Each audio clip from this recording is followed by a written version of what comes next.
Hey, Shades Bear, it's just me and you.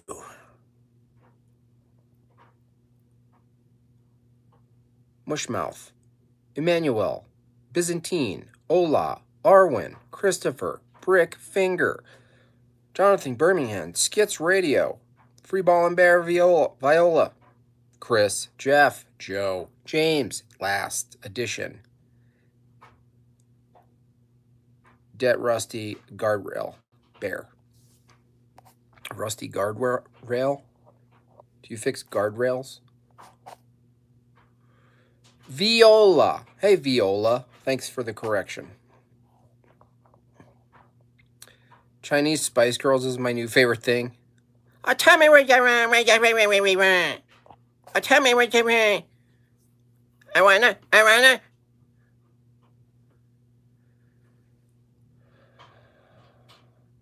How you been doing? I've been playing the guitar mostly at night, but, with the preparation of the books, and painting, this is the Gab version I did. Gab had me do a design for their t-shirts. But I finished the first one of these, not the Gab, but the painting, and now I'm working on my second. Is it Asian singing time? Maybe. Is the guy who called you evil here? I don't know if they're here. Yesterday we just had a massive spam attack, so we'll see if that happens again. But no, people don't generally call me evil. And if they do, they don't have a basis for evil. Most atheists. So the post I did yesterday is bringing out some interesting reactions. The post was because I can't actually show it because YouTube mobile doesn't allow me to go to photos or videos, which is crazy, by the way, YouTube. And it was the one guy saying, I'm spiritual, not religious. And the other person says, I like spiritual, not religious. And the other guy says, I like sounds, not meaning. And the point of that, people started freaking out and saying, well, of course you could be spiritual without being religious. And the point is, anything can be considered spiritual. You could just be in your own world and make up your own standards for what's spiritual. And so, the question isn't whether people have spiritual experiences without being in a organized religion. That's not the argument. The argument is with calling something spiritual, ultimately you'll be borrowing from existing foundations, theory-laden language, analogous language, and you can't really escape, just like the progressives can't escape their pursuit for foundations. Spiritual, the world of spirituality itself, if you keep pushing with logic, you're going to find where it is coherent and where it's not. And ultimately, unfortunately, the word religion brings up a large morass for people of associations. They think of the Catholic Church, they think of all these things, which the criticisms of which are valid. It's just that religion in that case, in the case of the meme, what I meant was sort of a holistic worldview that accounts for the spiritual aspect, but isn't strictly spiritual. In other words, I saw a meme once, and the person who posted it, thought it was so clever and good and freeing, and I thought the complete opposite. It was a fish, and the fish was in this big body of water, so the drawing was done to a pretty big scale. It was cartoony, and so the fish was labeled religion, and the water itself was labeled spirituality. And when you're not thinking, you go, yeah, totally. You don't want to be confined in that dogmatic fish. It's so isolated and self-contained. You want to be out in the ocean. No, actually, no. That's where the water in that case is just epistemic nihilism. It's just nothing. It's all subjective. Everything's made up. Everything is everything. There's no distinctions. Um,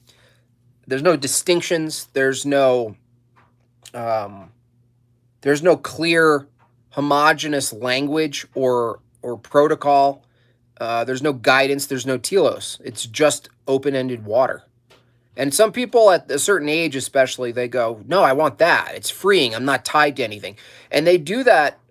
We all do it. We do it ideologically. We've done it politically. The old safety RAF away from the democratic sinking ship. The progressive liberal Democrat sinking ship. You get onto the libertarian, and that's like free open space. Like, oh, it's just real liberalism. And it's the same kind of concept, and the reality is you can't really escape dogma. You know why? Because the preconditions for persuasion, argumentation, philosophy, formal even formal logic, the first dogmatic sort of entry level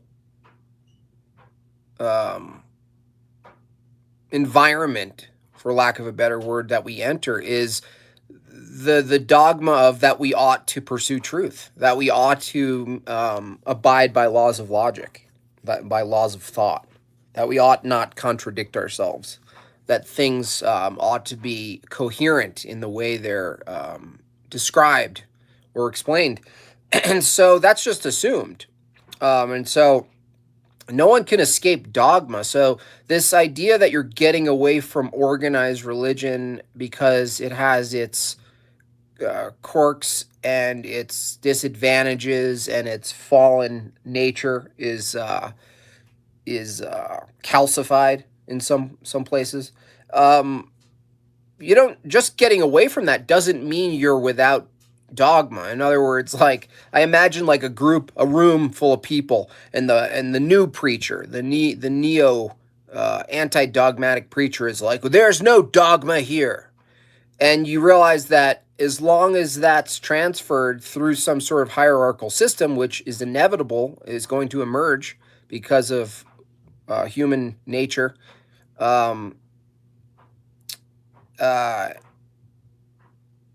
it becomes ironically dogma. So to persuade people away from dogma, if you're successful, you will fail. In other words, does that make sense? It's one of those things where the moment you try to get away from something, the thing you inevitably end up doing is replicating the thing you're trying to get away from. Some slave songs. Sponsored by Marlboro. Yeah, definitely. This is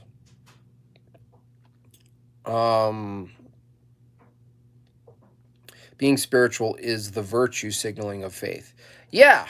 Yeah, and it's easy to get away from. You just be like, no, I'm spiritual. And then you're like, no, I'm a libertarian.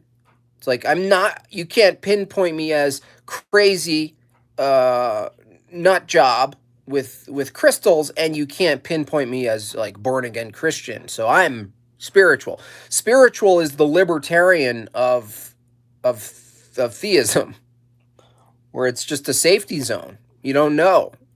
And that's fine if it's temporary, because that's the only way you know how to categorize it. You know that morality exists, for instance, or you're in a place you know absolute truth. You're reasoning that there is a creator. You're reasoning that immaterial things, absolute truth, concepts, laws of logic, meaning, information, these things necessarily need a source that's logical and rational to think of as a source. Matter itself can't be the source of immaterial stuff. So if you're in that place, you're like, yeah, I'm spiritual. I have, we're spiritual beings. We're moral beings. There's something that is, again, you could probably best connect it with the scripture, which is we are in the world, not of it.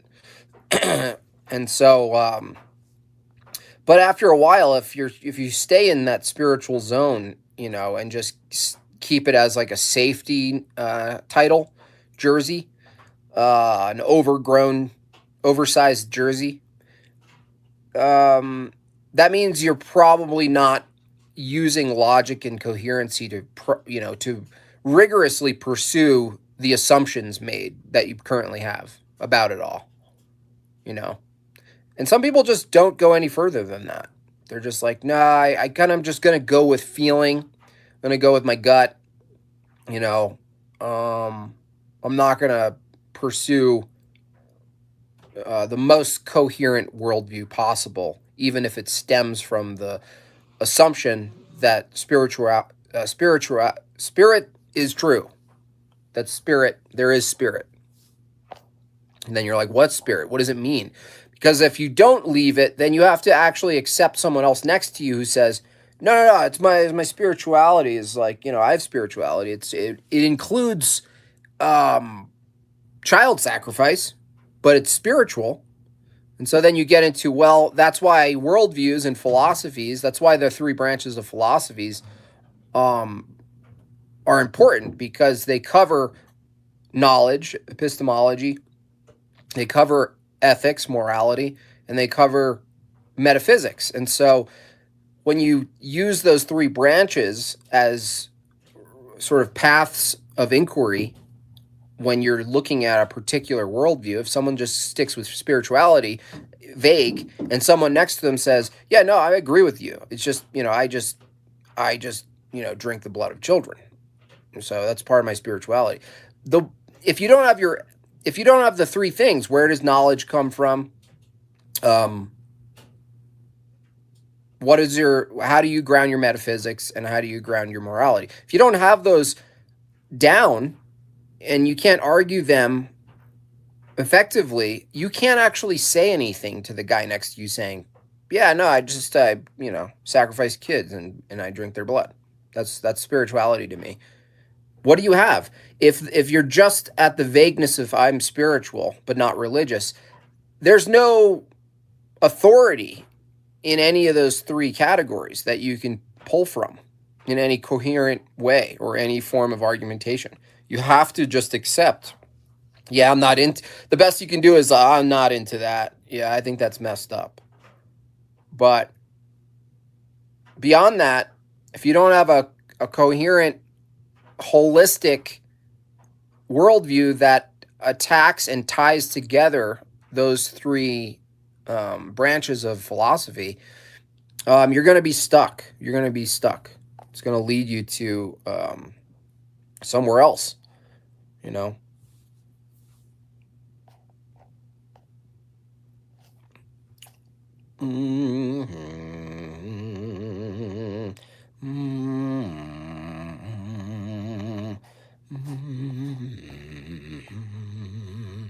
Rainbow churchgoers will eventually be marrying their dog. Yeah, their dogmas. Their dogs. Yeah, their dogmas.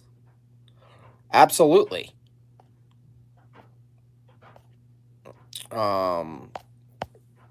But anyway, it's interesting. It's where sometimes I'll take a meme and I'll drop it in a not yet finished.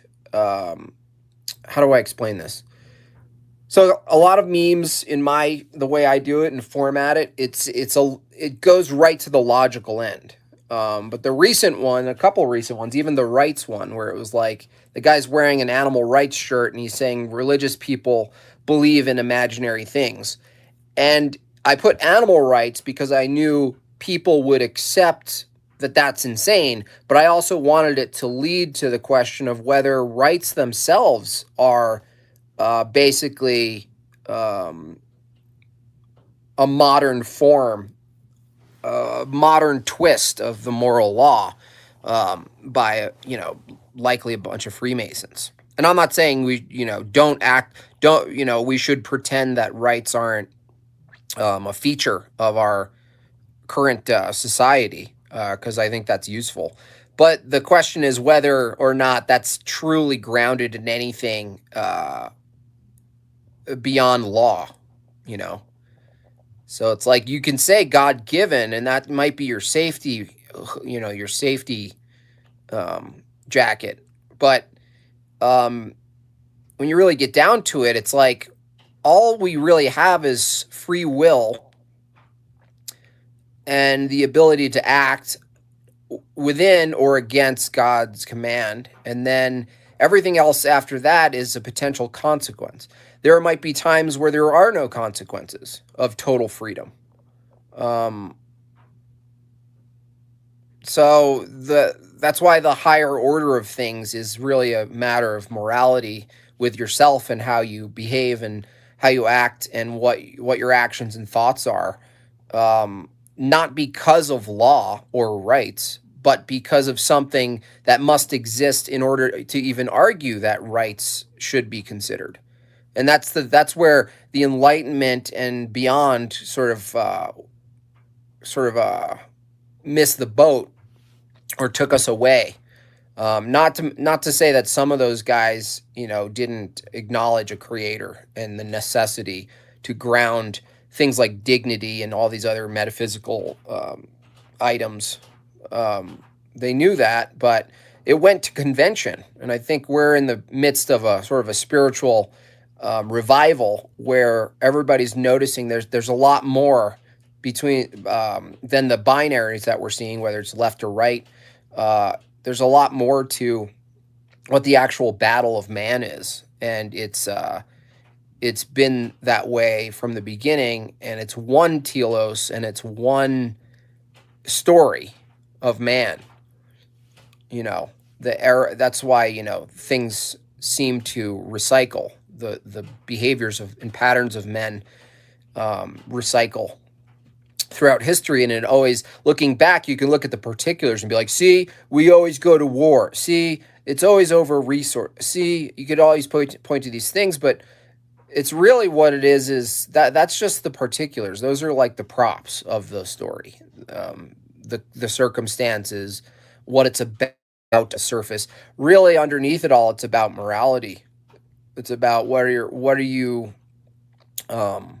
are men willing to do to win the game of material, given that they really believe that this is all we have, is this one blip, this one accidental blip, in their view, the materials view anyway, to get it right, or if you take some section of the Jewish trend, which is this: you have one life, and you got to do good works, you got to do a lot of good works, and you try to heal the world, and accept everyone. We got to promote gay marriage and all this stuff, and do our best to make everybody feel good in the short term, and that'll earn me some eternality.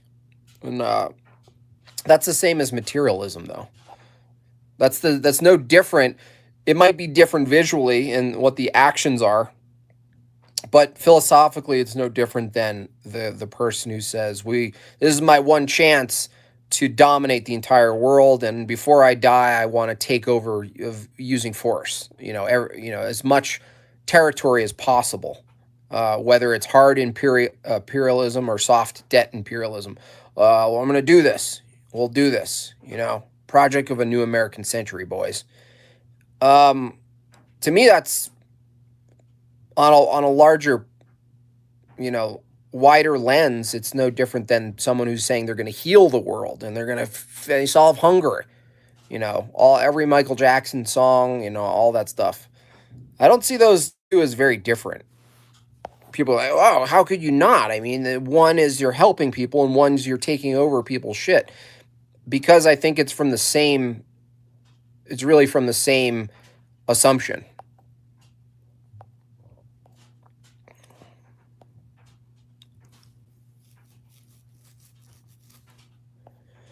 Kant's main flaw was that he thought we can get morality from reason alone. No, yeah, exactly. That's incorrect, And we can't get faith from reason or logic. We can better grasp how to reason our faith, but it doesn't give us our faith.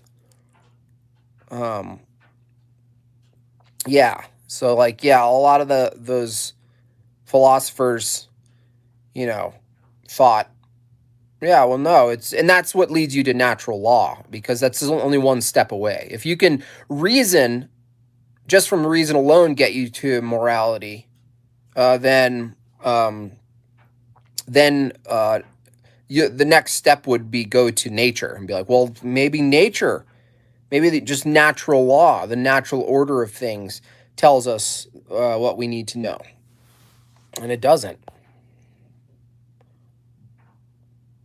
What's the assumption?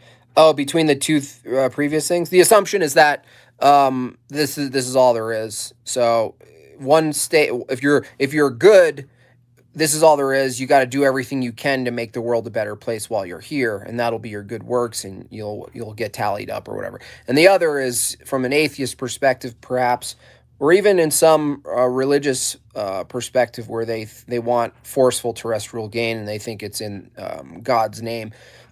They use force to get everything they need, and coercion before they die.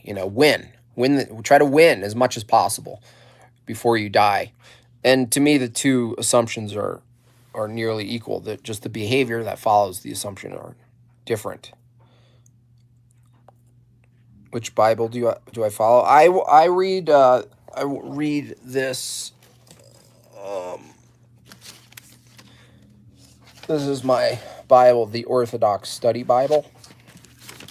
Um, I am not part officially of an Orthodox church, but it's one of the oldest near to the Hebrew um, translation. Um, I believe is possible. You can get. There might be some other things in between there, but also the Orthodox is specific.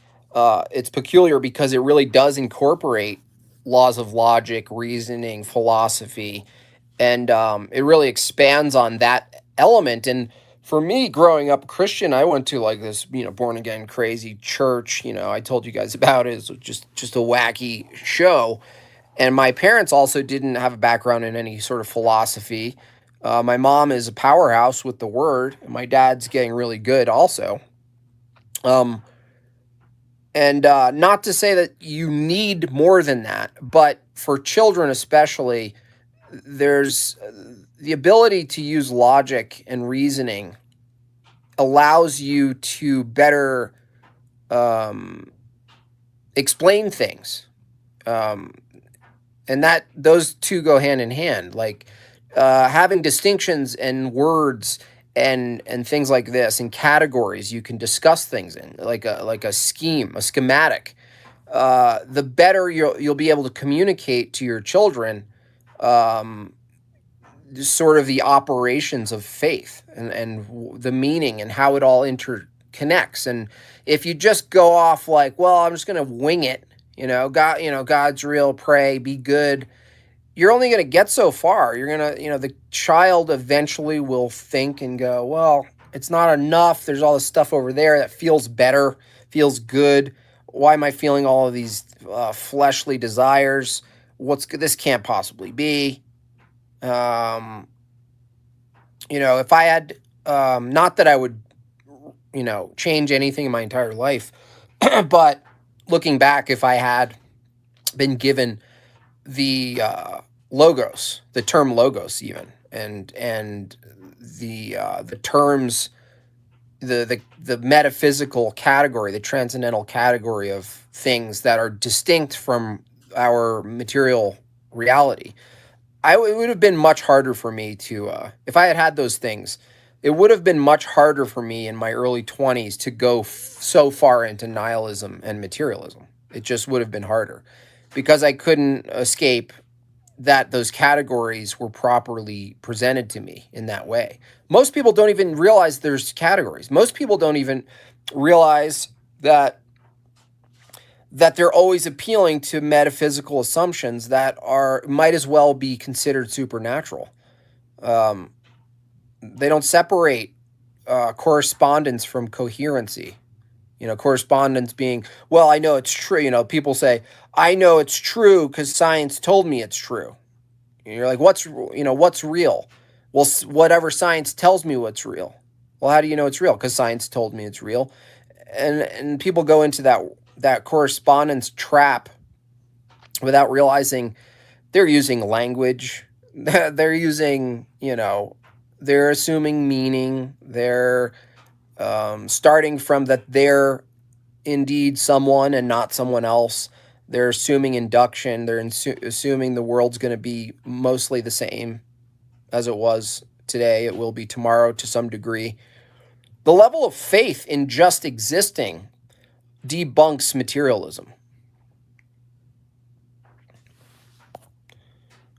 Despite Kant's moral theory being very similar to do unto others, a biblical source. Interesting. Yeah, you can take do unto others. I mean, people take the golden rule and they'll be like, well, that grounds morality. And you're like, no, that's basically a suggestion or a prescription. But what makes doing unto others good is different than prescribing the golden rule. So people always, especially atheists, they confuse these things. They confuse having a sense of what's moral, because we would, from a Christian worldview, everyone has morality in their hearts. It's written on the heart. It's not a physical. It's not written on the brain or in the skin or in DNA or on a tree. It's written in a metaphysical form.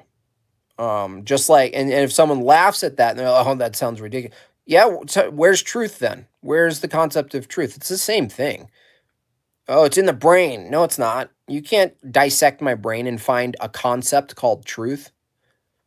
But they mix up being able to feel or sense what is good or what's evil. There's a sense, right? The argument isn't that people who are atheistic don't have that sense. And they often think that that's what's being argued. It's not. The argument is that you can't tell me or ground that sense in anything coherent. It can't be strictly material, chemical. How could you trust just a chemical? Like Dildo Dawkins said, oh man, I had this meme that someone thought they sent it to me and they thought they owned me. It was like a direct message. He wrote, What did he say? What did little Dildo say this time? He said, faith is the belief in things without evidence or reason. And coincidentally, that's also the definition of delusional. I win. The dumbass doesn't even realize he's making a faith-based claim. There's no evidence of what he just said is true because it's not an evidence-based claim. There's no science. You can't find it in reality and replicate it. The statement, faith is the belief in something without evidence or reason. There's no scientific, empirical, material representation of that you can find. So that's how dumb these people are, is that they make claims that their own conclusion can't justify. And that's how easy it is to debunk it. You don't get into the specifics of trying to argue within the material landscape of whatever it is. The moment you appeal to materialism to argue against materialism, you're in a trap. Sean Hawkins is giving us a gift by making it so hard to hear all the terrible arguments because they're wearing masks. Oh yeah, Sean Hawkins him and that group are just volatile. They have no ability to make arguments. Like, I use insults to cap arguments, to button them. I don't use insults in place of an argument. James Pierce, thank you. $5. Despite, all right. I already read that. Thanks. Appreciate that.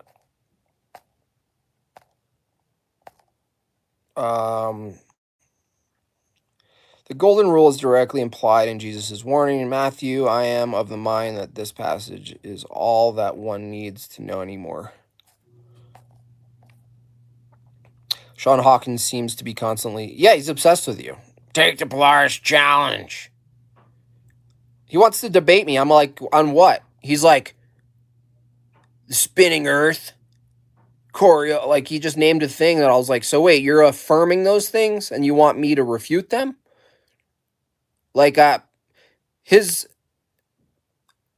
he just has this little safe spot where he like assumes the conclusion of his imaginary opponent, and then he challenges a debate based on something I've never actually cornered him on. And so instead of like debate me on, okay, show me where in the Cavendish gravity showed up, I'll debate you. You affirm that and I will refute it. Or show me one experiment in astronomy. Show me one valid hypothesis in astronomy. You affirm that and I'll refute it. He just wants to mass debate. It's true.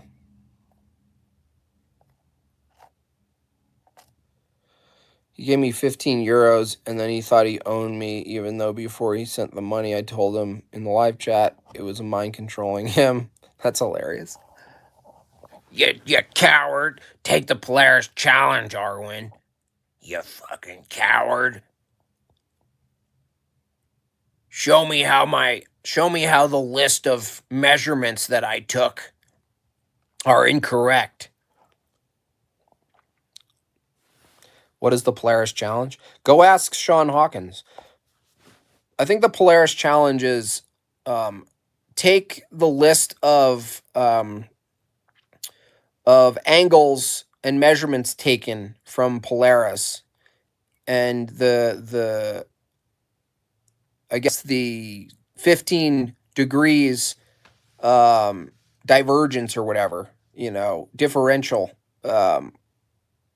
for every given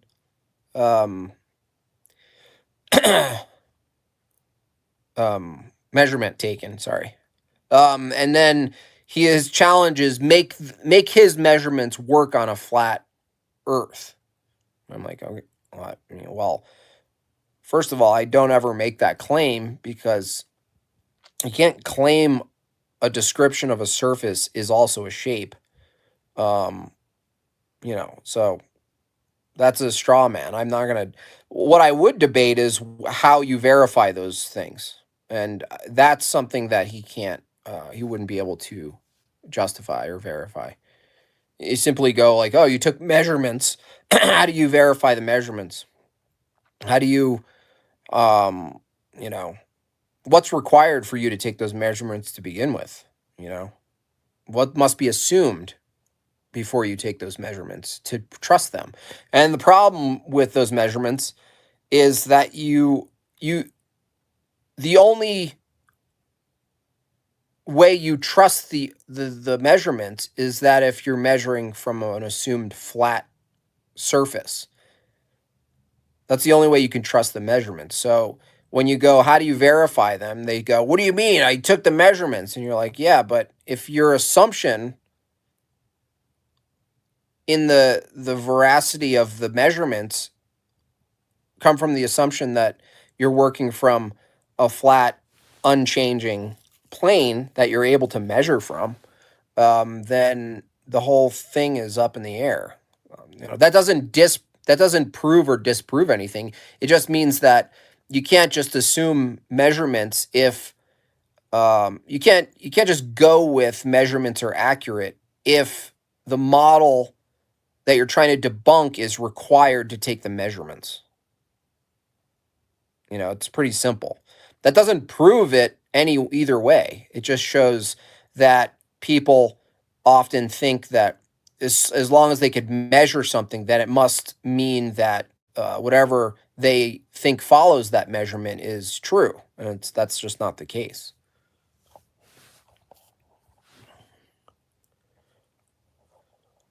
There's got to be a way to prove it isn't a globe. I don't know. I mean, I think being able to new technologies as we already got the P900, when it gets to like the level where we can all afford really what would have been very expensive sort of solar equipment, things that allow you to see infrared at very far distances. Um, a couple of those observations, then, there's enough to challenge. But again, like my buddy Brendan says, optics are not a great way to it's not a great thing to appeal to. Even though it feels like it is, it's just it can always be put into question, and there's always a way out of the argument where you're like, well, it could have been this. Like there's because it's optical, so it's like then it goes into how do you trust what you're seeing, and so it goes into crazy land. But I had mentioned that the concept of like the air version of Force the Line, which is basically a blanket of drones. But then someone wrote me and said, if you took 500, like a 5,000, I forget what he said. I don't know if it's miles, 5,000. I don't know what it was. It was a long amount of very strong cord. And what you do is you go to a large lake that freezes, and there's no question whether the lake and the distance is clear enough and long enough to represent, without a doubt, express the alleged shape. And then what you do is you set up cranks, tightener cranks like poles, and you draw that line, and you have to be able to crank it real tight at the same height from one post all the way to another post. And I guess at that point, there would be a margin of error because of the scale, of course. I don't know if it would be a matter of feet. In other words, the height of the line to the ground at the post would be one height, and it would match the height of the ground of the post where it met. But in the middle, you should see a shortening of the distance between the ground and the wire. This seems pretty basic. There's no lasers. It's all physical. There is a margin of error. You don't know necessarily how high a slope you might be on or whatnot. But if it's long enough, given the terrain would be a frozen lake and there's not much, bumps, a couple inches here and there that can drop thinner ice, melted ice, whatnot. But the calculation of where that hump should be closer to the line would be considerably noticeable from the scale from the full scale of post to post, if that makes sense. So it's basically Force the Line with a cord.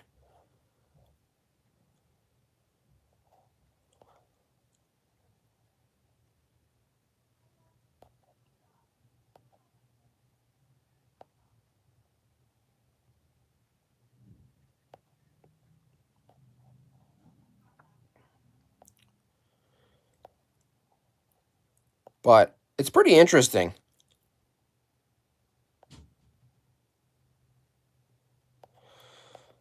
I don't know why people get so upset about this stuff. This is fun stuff. Like, this is the stuff that's fun where you're like, oh, we all just accepted a lot of stuff. Why is it so crazy? Why are people so offended? Like, why are people like Sean, Dawkins so angry, or stupid douchebag Professor Dave? They're so angry and volatile that people are like, oh, I've never actually verified that. And then they get so mad that the current method of verification has a lot of problems. I mean, that should be a success in the world of at least what they called, information, knowledge science, which is a nonsense term.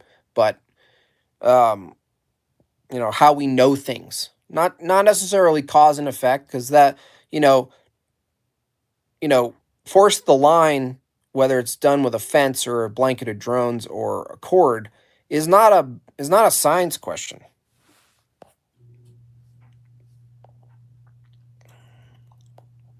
Anyway, I gotta wrap this up. I can't have a long one because I gotta take my kids to the park. have a good day, you guys. How long is the cord? I don't know. I'm gonna look. The guy sent me an email. Jim Bob, the line above the frozen lake experiment won't work. I have telephone lines for a living. Crank the steel cables super tight across 100 feet. Still is a slump. It still slumps. Yeah, I don't know what kind of cord this is. That was my prediction as well. Is that like it never? I don't know how it could never slump.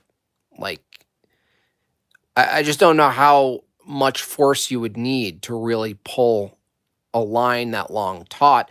And would it jeopardize the actual test if you had some level of posts in between, which essentially would end up being a force to line because it would be the same concept. It's just a strong line. It's not like a wood or anything. It's just a steel cord.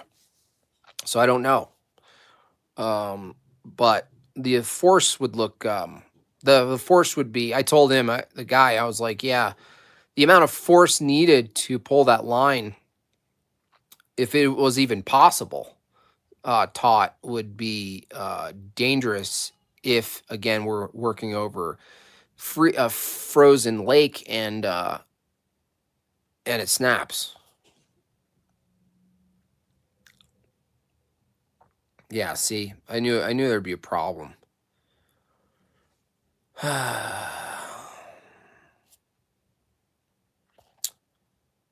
For an ice fishing tournament, I plowed 88-foot wide path, 4 miles long. Rain melted 10 inches of snow the night before, and there was even 6 inches of water in the center and each edge of the pond. I'm too dumb to know what that implies. My daughter's good. Her ear's getting better. I actually think she may have gotten bitten by a spider, but I don't want to tell her that. But I'm pretty sure she got bitten in the ear by a spider.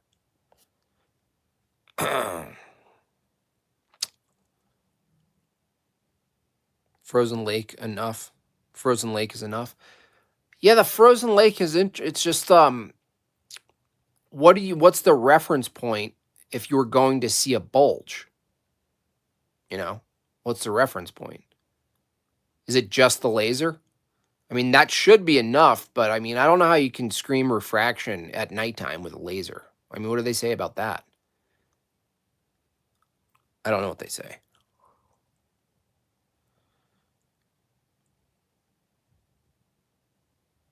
I don't know. It's all just fun to think about. All right, I gotta go. I'm off all this week. I'll be painting tonight. If I get another chance to do another stream or a late stream or whatever, I'll do that. But I'll keep you guys posted with the books and everything else. Thanks for the super chats and the fun times. And thank God that crazy dude didn't. Paracord 550 can withstand enough tension in order to get 30 pounds of cord perfectly straight. Yeah, that's what the guy said. Paracord. That's what he said. That's what the guy suggested. But I have no idea how that works, and I don't know. I don't even know what's possible. I don't even know what the crank system is to generate the tension would be. Is it just this? Do they have those? I mean, do you have to cement it in? Like, really, it's not an expensive deal. It's just that I don't know where that would take place. You know? Like, where would that take place? What lake is that? I have no idea. Anyway, I gotta go. Adios. God bless.